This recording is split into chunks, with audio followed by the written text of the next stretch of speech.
इस वक्त की एक बड़ी खबर मध्य प्रदेश के जबलपुर से, जहां एक रेत के कारोबारी की दिन दहाड़ी गोली मारकर हत्या कर दी गई। इस मर्डर से स्थानीय लोगों में गुस्सा फैल गया। उन्होंने शव को सड़क पर रखकर जाम कर दी सड़क। ये वारदात जबलपुर के खितौली में हुई, जहां पुरानी रंजिश में रेत के कारोबारी चिंटू ठाकुर की हत्या करके आरोपी फरार हो गया। गोली मारने वाले की पहचान इलाके के कुख्यात अपराधी आशु विश्वकर्मा के तौर पर हुई है। इसके बाद चिंटू ठाकुर के परिजनों से सिहोरा मोड़ पर शव रखकर जाम लगा दिया। पुलिस ने परिजनों को भरोसा दिलाया है कि 24 घंटे के अंदर आरोपियों की गिरफ्तारी कर ली जाएगी। पुलिस अब आरोपियों की तलाश में दरअसल जगह जगह छापेमारी कर रही है, लेकिन दिन दहाड़े हुई इस वारदात से इलाके में दहशत का माहौल है।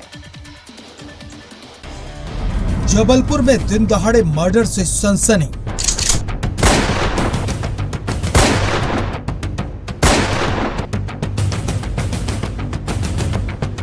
सीसीटीवी में कैद कारोबारी का मर्डर।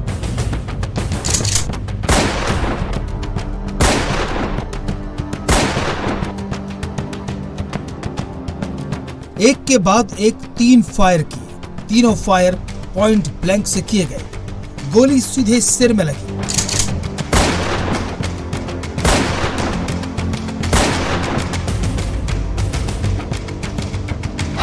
जमीन पर गिरा शख्स उठ नहीं पाया।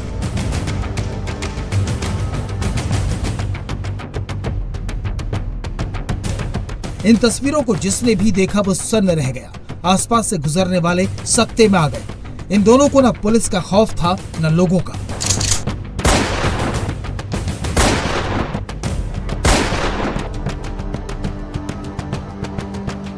दोनों ने शख्स को घेरा, जमीन पर गिराया और सिर पर दनादन 3 गोलियां दाग दी।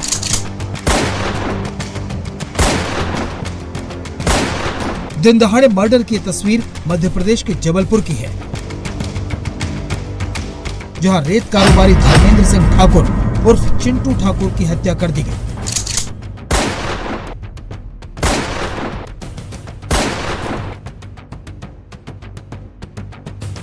तारीख सीसीटीवी में दिख रही है 11 दिसंबर 2025।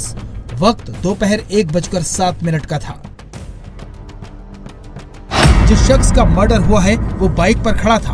पहले उसकी बाइक को गिराया। खतरा भांपकर वो भागने लगा तो दोनों पीछा करने लगे। इतने में एक ने बंदूक तान ली। दूसरे शख्स ने उसे नीचे गिराया और गोलियां सीधे सिर पर मार दी।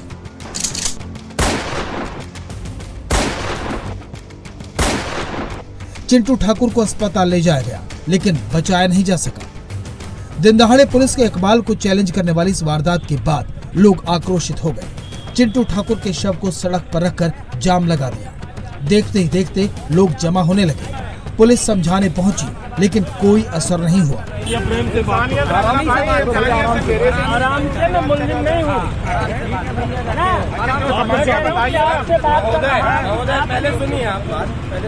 जिस शख्स ने गोली मारी उसकी पहचान आशु विश्वकर्मा के तौर पर हुई है। रेत का कारोबार करने वाले चिंटू ठाकुर से उसकी पुरानी दुश्मनी थी। ये बात पुलिस को भी पता थी। परिजनों का आरोप है कि चिंटू ने पुलिस से मदद मांगी, लेकिन उसे कोई मदद नहीं मिली। कुछ साल पहले अस्सू और भैया की बहस हुई थी, जिसके कारण अस्सू ने भैया को गोली मार दी थी। और उसके बाद जब वो जेल से छूटा है तो उसके बाद उसने फिर दोबारा मारने की धमकी दी थी। करता क्या है ये अस्सू? कुछ नहीं, उसके आवारगी के अलावा कोई काम नहीं है। चाहे लूटी डकैती यही सब उसका काम है। उसके अलावा उसके पास कोई काम नहीं है। क्या विवाद था? ये मेरे बड़े भैया थे और इनकी पुरानी रंजिश चलती थी आशु विश्वकर्मा और इनकी। जब इन दोनों ने अस्सू ने इनको 2-3 बार धमकी भी दी है मारने की, और अब इसके बाद पुलिस प्रशासन के पास सब कुछ पता होने के बाद भी उनका कोई सहयोग नहीं किया गया। और जब उसको अकेला घूमता रहा तो उसको आश्वासन देते रहे कि अरे तुमको कुछ नहीं होगा, कुछ नहीं होगा। इस व्यक्ति में, इस चक्कर में वो अकेला रहता रहा कि चलो यार कोई मेरे को कुछ नहीं कर सकता। पुलिस ने गोली मारने वाले की पहचान कर ली है। एक घोषित आरोपी ने इस तरह से दिन दहाड़े वारदात को अंजाम दे दिया। सवाल पुलिस पर भी उठने लगे तो एक्शन का भरोसा दिया गया। पुलिस का दावा है कि आरोपी 24 घंटे के अंदर जेल में होंगे।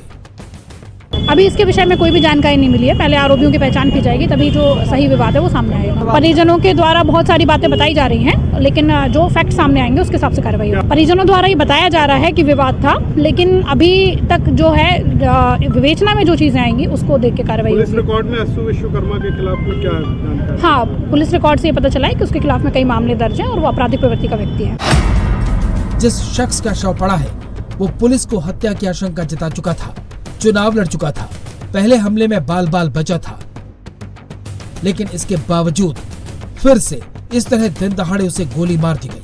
पूरा जबलपुर हैरान है।